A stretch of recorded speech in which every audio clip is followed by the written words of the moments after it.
by you forever. I'm your friend. You'll always be right here with me. I'm so thankful for your love. No matter what I do, I know this is true. You're by my side, you'll never leave. I wanna thank you, God, for showing me who I am. You're so good, you help me to understand. We are your sons and daughters. You're such an amazing father. Thank you, God, for coming to rescue me. You're so good, God, you're everything I need. Every minute of every day, I just wanna say thank you, God. I'm blown away by your love for me. It goes on and never ends. I belong to you, I'm chosen by you forever. I'm your friend. You'll always be right here with me. I'm so thankful for your love. No matter what I do, I know this is true. You're by my side, you'll never leave. I wanna thank you, God, for showing me who I am. You're so good, you help me to understand. We are your sons and daughters. You're such an amazing father. Thank you, God, for coming to rescue me. You're so good, God, you're everything I need. Every minute of every day, I just wanna say thank you, God. You sent your son to set us free. For your love and kindness, I will sing. You sent your son to set us free. For your love and kindness, I will sing. I wanna thank you, God, for showing me who I am. You're so good, you help me to understand. We are your sons and daughters. You're such an amazing father.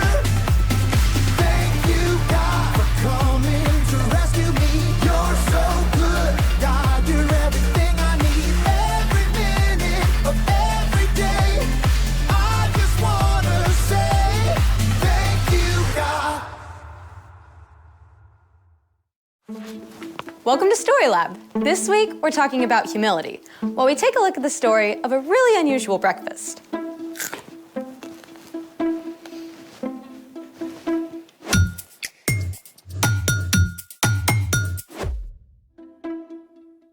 Hey, I'm Skylar. And I'm Sebastian. We're talking about humility, which is putting others first by giving up what you think you deserve. So what are we doing today?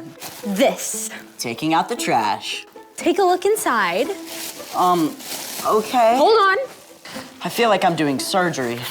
Go ahead. One banana peel, eggshell, more eggshells, I like omelets. coffee grounds. Dark roast. This is the way. Ooh. Why are we doing an archaeological dig of your breakfast? Not just my breakfast. Let me guess, you lost a contact? Nope. I give up. What do you see? A bunch of garbage. I see pure gold. I think you need to get your eyes checked. This stuff can turn into something amazing. What? Ta-da! Dirt. Not just any old dirt. Compost. Compost is decayed organic matter used to fertilize and nourish garden soil. This stuff adds all kinds of nutrients. It can make plants grow like crazy. But how does all that turn into this? I'm so glad you asked. Let's make it. There are actually a bunch of ways to make compost. You can go outside and dig a hole about a foot deep, but you can also just compost on your kitchen counter with a bin like this. So you just dump the stuff into the bin and it turns to compost? Not quite. You need 2 ingredients for your compost recipe, greens and browns. I see green and I see brown. Actually, these are all greens. Fruit and veggie scraps, eggshells, tea bags, and coffee grounds are all greens because they have a lot of nitrogen in them. If you have this many greens, you need 3 times as many browns. Ooh, will these do? Nope. Browns are rich in carbon, stuff like shredded newspaper, dried leaves, and cardboard. We need to feed our compost with 1 part greens and 3 parts brown. I'm on it. All right, that's 1 green, and then 3 brown.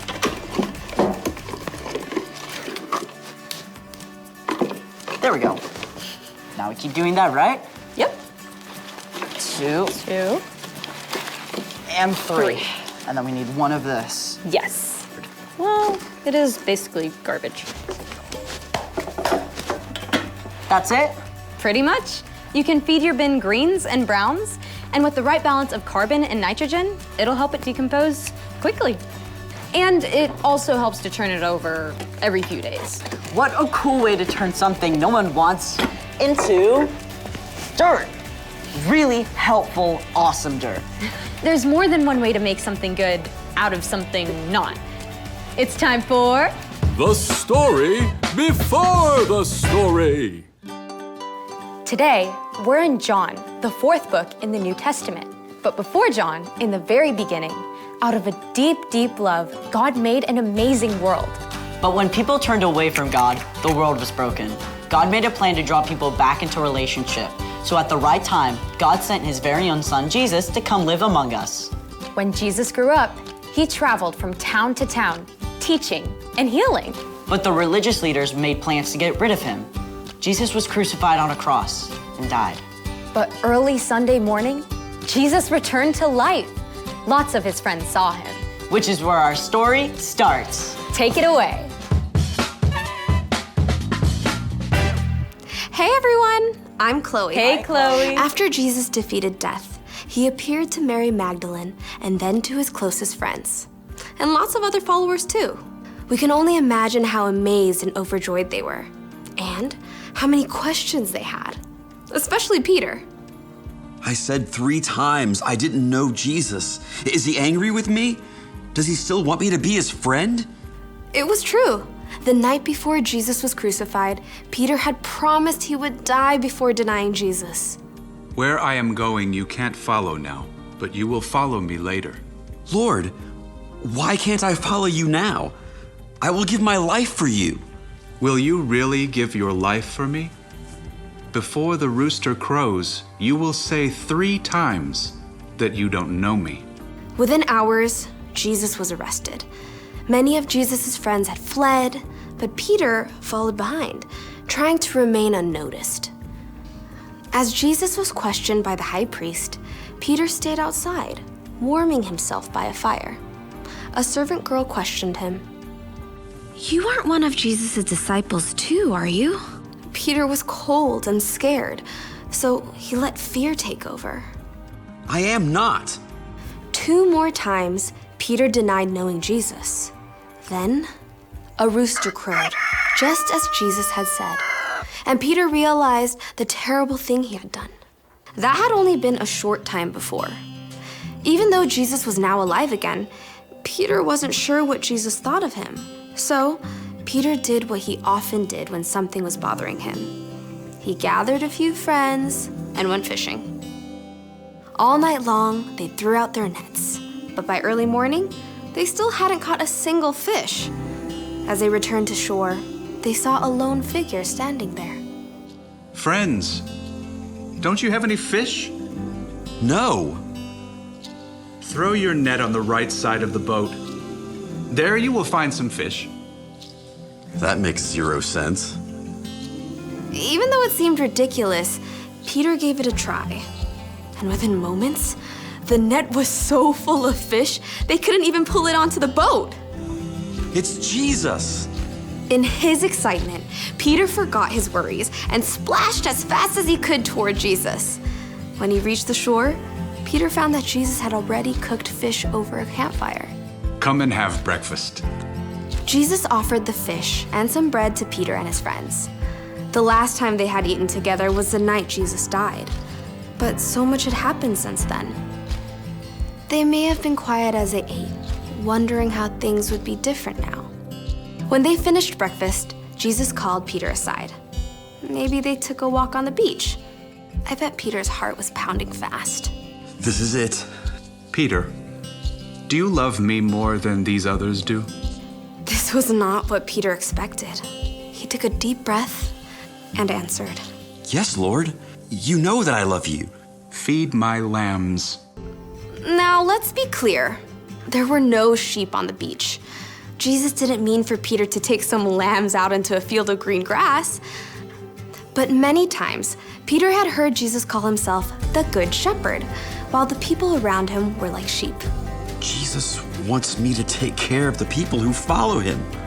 Again, Jesus asked, Peter, do you love me? Yes, Lord. You know that I love you. Take care of my sheep.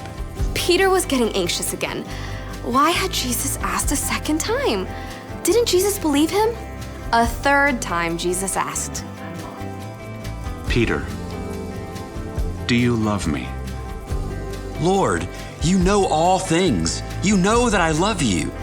Feed my sheep. Peter was frustrated that Jesus kept repeating this until he realized. Jesus has asked me 3 times if I love him. Maybe that's once for every time I said I didn't know him. Jesus had not only forgiven Peter, Jesus was inviting Peter to care for all the people who would follow Jesus now and in the years to come. Following Jesus wouldn't be easy, but it would be worth it. Every step of the way. The end. Wow, so Peter really messed up, but Jesus still loved him. Yeah, Jesus didn't leave him hanging. Exactly. Peter was the one who denied Jesus, but Jesus took time to make it right between them.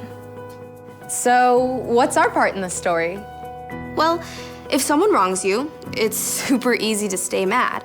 But even if you feel like you have a right to stay mad, humility means choosing to forgive and make things right. Maybe your friend didn't call and invite you to their house on Saturday like they said they would. Instead of being mad and refusing to talk to them until they talk to you first, you can go to your friend. You can tell your friend you were hurt, but still care about them and want to hang out. Or your big sister promised to give you a ride to school, but she left early, and you had to wait for the bus in the rain. Instead of giving your sister the cold shoulder, go to her. Tell her that it wasn't okay, but you still love her. And if you are the one who hurt someone else, it's just as important to make things right with them. This is not easy stuff. But it's super important. You're absolutely right. See you next time. Bye, Chloe. So here's the thing. Put others first by making things right.